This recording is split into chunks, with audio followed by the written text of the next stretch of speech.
Second lecture by Dr. Aratrika Das, Assistant Professor, Department of Humanities and Social Sciences, Indian Institute of Technology, Indore. Her topic, Viruses in and of Novel Writing, Unseeing Bombay Plague in Kalpish Ratna's Room 000.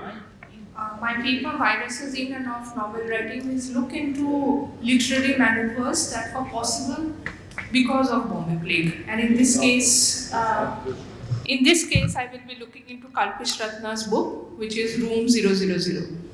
Now, in September 1896, a plague epidemic broke out in the city of colonial Bombay, and historians have worked on it. We have wonderful books on it actually at present. So there are two ways by which historians have interpreted it. First is how it gets transmitted, that is Bombay plague in terms of contagiousness of the disease. And one of the most important books is, of course, by David Arnold, where he talks about how Bombay plague ushered in the colonial state's unprecedented assault on the colonized body. And the second way of reading epidemic diseases is what is called the locality-specific condition of filth and squalor, pathogenic.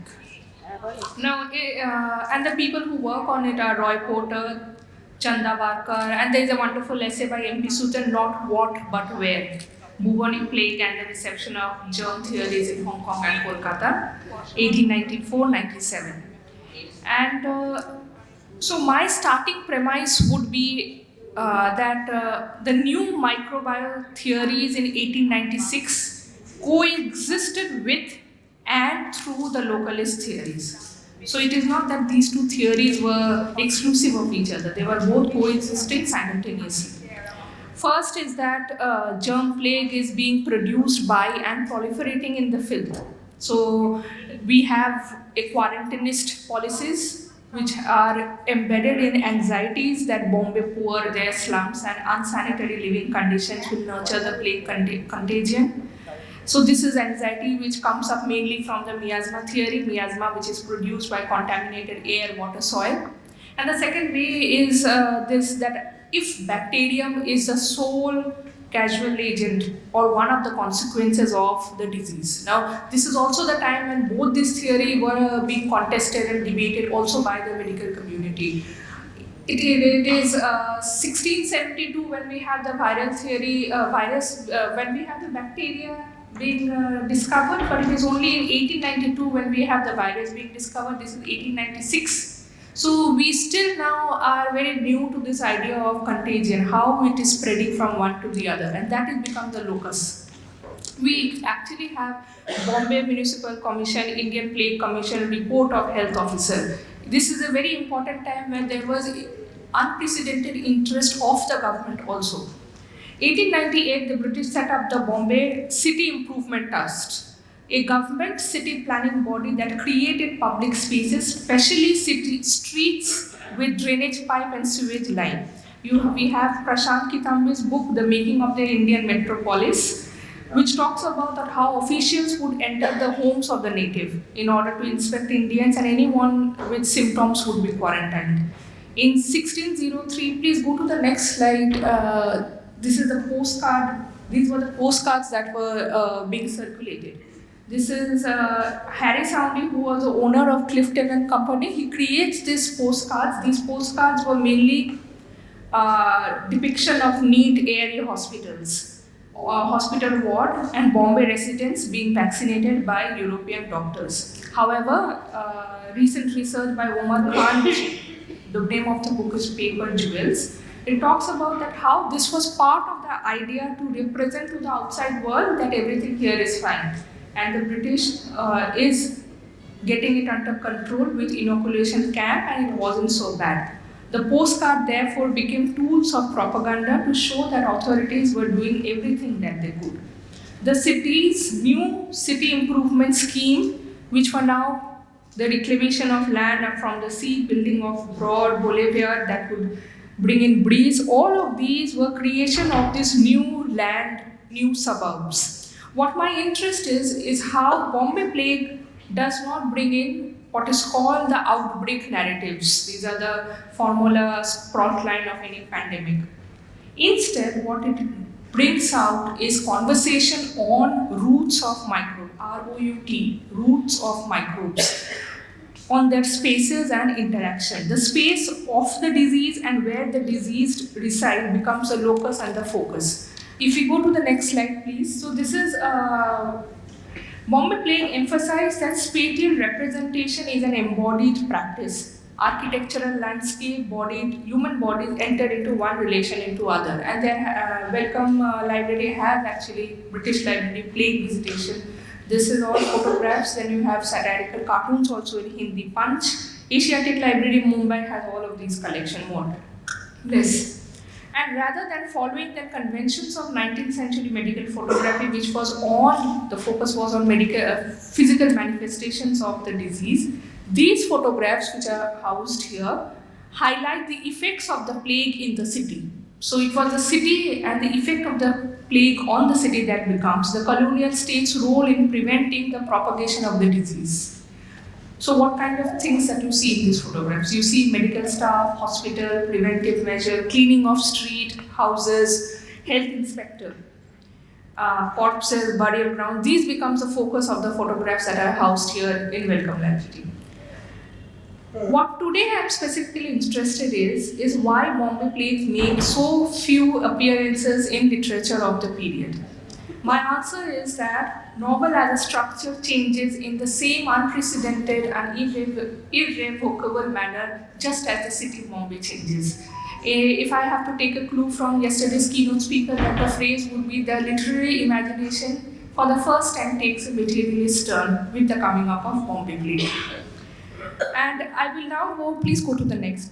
So I will now go to, we will pause then here in a present moment of Grant Medical College. This is to make sense of 1896. And I want to specifically go to a room 000. Imagine yourself, this would be a room just like this, old, without the AC.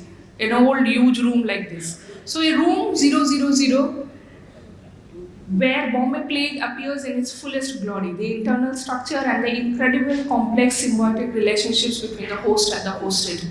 So this is a microscopic description that Kalpish Ratna provides us. The portion had filled up. Please go to the next. I'm reading from the slide. Yes. I think you are going ahead. This should be number 5. Number 5. No, number 5. नीचे page का पर लिखा है. Yes, please stay here. The portion had filled up.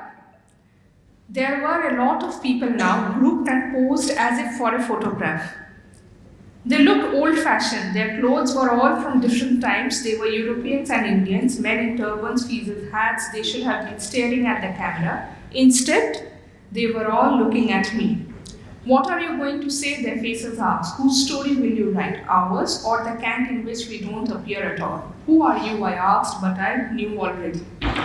These were the men who had worked here, in this place long time ago. Their eyes were focused beyond me and I followed their gaze. A silver of light elucidated the far wall. I realized it was a partition. Something breathed beyond. It defined itself as a code of an hour, veined by a grill. It was the fanlight of a window. That window illuminated a different room. The white glare dissolved into a more diffuse light. I sensed movement. I heard muted voices. Nobody here noticed me. They were intent on their work.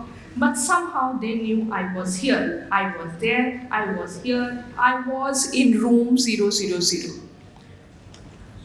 Please go to the next. Now these people appear in the page of 000, room 000, which is Kalpish Ratna's book, and they are constantly asking, what are you going to say? Whose story will you write? Ours or the cant in which we don't appear at all? Kalpish Ratna also are 2 surgeons. They are pediatric surgeons, Kalpana Swaminathan and Nishrat Said. And their first names, Kalpish Ratna is an anagram of their first names. Room 000 has many narrators and many narratives, each of them held by only one question. What causes the plague? Today, I would only stay in this opening instance of the novel. And this instance where I want to concentrate specifically on the placement, the geographic, spatial, which is more than a descriptive setting. The room is not a residual interest but a strong psychic phenomenological grounding, and where the awareness of the physical reality of the building shapes the concept of the microbe, and thereafter of the human body, and thereafter how it is transmitted.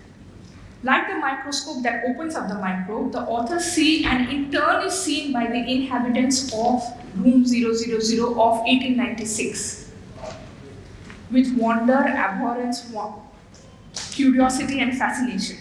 This new ability to view what was previously invisible leads to a series of structural maneuvers. On one hand, observers are empowered. We can see which was previously invisible, and therefore we now have a vision to a previously unknown.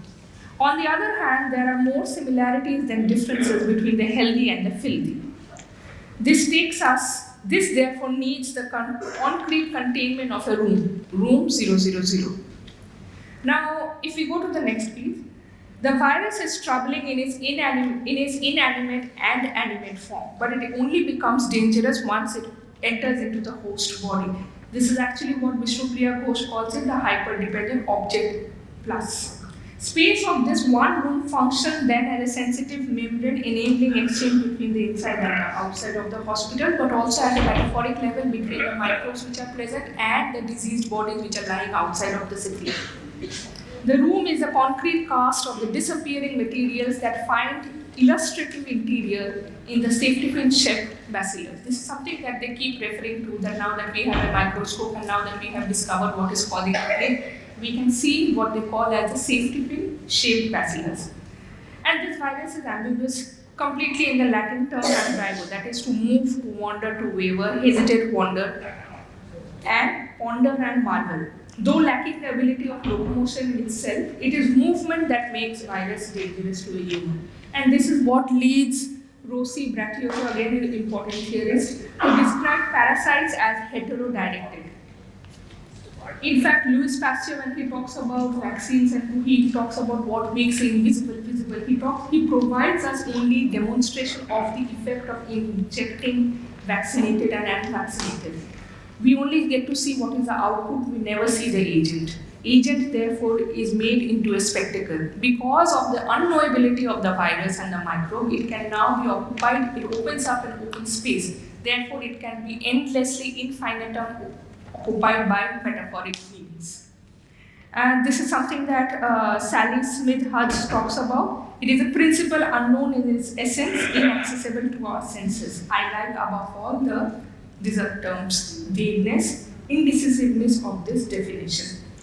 Now, because it is invisible, unknown, vague, it becomes a perfect vehicle to explain the mysterious transmission of diseases without explaining much at all. The invisibility makes room 000 and the catalogue of narrators possible. Now, I'm not going to summarize the catalogue of characters, but we have a series of characters. We have Hafke, we have everyone almost more or less who was present in actual medical community enters into this novel. The key question throughout the text again becomes, yes, how does the plague get from rat to rat and from rat to human? We go to the next page. Now, if you see the room 000 is couched between two maps. The maps which are of 1897. These maps were means of control biological and cultural segregation and helped British administration to determine potential hazardous native population. I'll skip this part. We go to the next. If you go to the next, this is also a longish quotation. But what I want us to understand is this idea of the slow stealth encroachment, which is mapped almost like a murder mystery. Much of what happens into the room is in terms of control, tropes of detective novel. Room 000 has series of insistent appearance of the human body in the formless substance of the city and their craving for some kind of transfiguration. And the only way to overcome this sense of impotence would be through the writer's memory and imagination. by focusing so obscenely on the materiality of the flesh and the blood, by lingering so perversely over the human's experience of pain and suffering, and by insisting so unrelentingly on the reality of its embodiment, the organic mass becomes the frame of reference throughout, and thereafter also becomes the vector of the disease. What we then have is the problem of porosity. Problem of porosity in multiple connotation, immunological, political, ideological, and this is at the heart of the novel, also the heart of the text. City. The novel adopts a paradoxical approach towards the biological body. It wants to save the human from the impending death, but in order to do so, it must change it beyond recognition, very much like the colonial administration of the city Bombay. The city becomes completely changed, the same way the novel also changes. The novel, and when I'm not talking about the novel 000, but the form of writing a novel completely changes. By the end of the novel, the pandemic became less of an immediate threat and fears of the return start to recede. The author seemed more willing to resurrect it in the present, to represent its damage directly, to process its meaning, to access its lingering effects. The book ends with where does plague come from, where does it stop, why or when does it reappear? Then, as today in the thick of an event, nobody knows it says the obvious. Can we go to the next please? This is the last. He plated the sputum and urine samples and then remembered the woman's blood. He quickly made a cover slip. I am in slide 11. A cover slip preparation and stained it. Here they were again, a multitude of pink streaks in chains, in clumps, each a pair of pink dots connected by a paler zone. Safety pins, he said aloud. They all look like pink safety pins. Now what we then have is urban dwellers as embodied beings and their knowledge of the city as a physical one, which now takes a lived experience. With their gestures, movements, and spatial relations, human bodies generate spaces, a tactile and emotive terrain.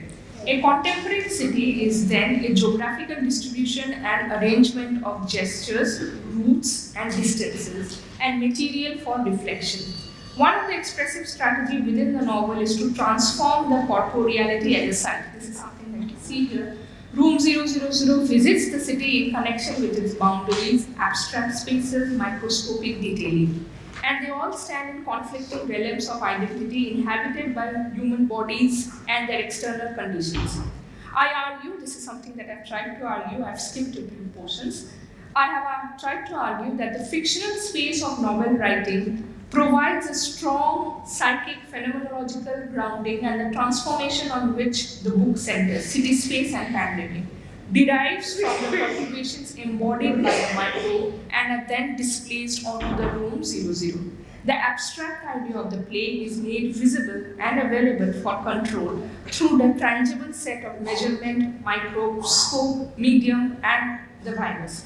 The visualization of the microbe, the narrative perspectives it provided, the statistical and cartographical distributions it described, open possibilities of discursive formation. One of the discursive formation thereafter takes the shape of Room 000, which is published in 2000. So this is a contemporary novel which looks back into 1897. And I will end with the last words of the novel, which is this, that it is often what is the obvious that is not visible to all of us. Thank you. If there I have skipped a few portions, if there are questions, please.